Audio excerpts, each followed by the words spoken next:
Do you remember hearing stories about Adventists who hid under tables with layers of blankets so they could type Bible lessons?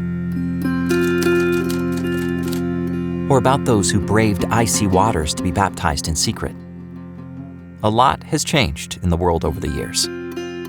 But one thing hasn't changed. There are still areas of the world where it's difficult and even dangerous to become a Christian, and where it's difficult and dangerous to share the gospel.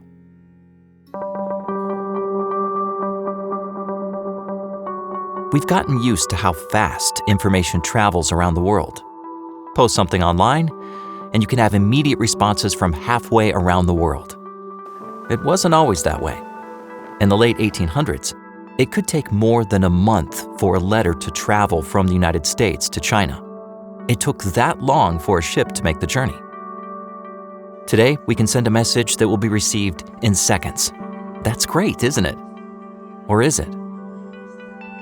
When it comes to mission, instant communication can be a blessing, giving us new ways to reach out and share the gospel.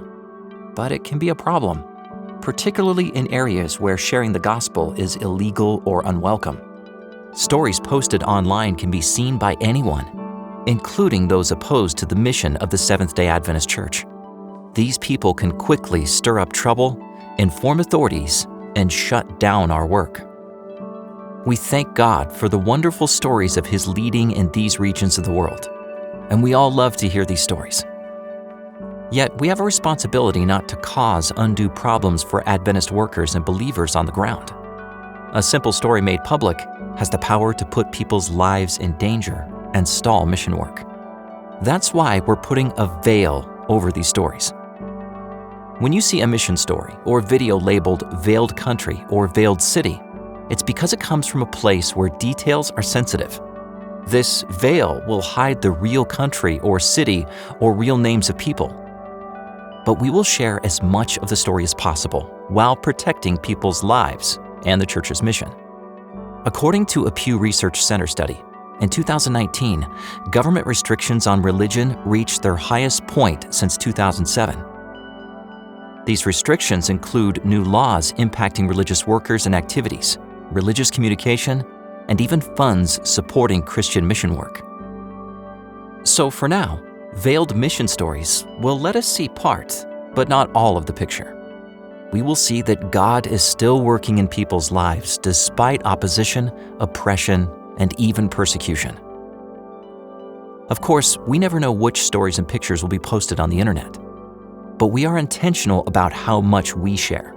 Our stories shouldn't keep people from hearing the gospel. We don't want to be the reason someone is hurt or even killed.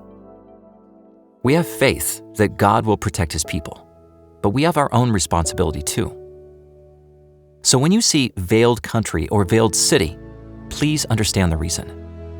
And say a special prayer for the people who are working on the front lines in these challenging mission areas, where a stray message or an overheard conversation can lead to beatings, arrest, or even death. Someday the veil will be lifted. Someday we will meet the people behind the veil, and perhaps we will be able to say, "I heard your story. I couldn't see you and I didn't know your name, but I prayed for you." Thank you for your support of mission around the world, especially in veiled countries.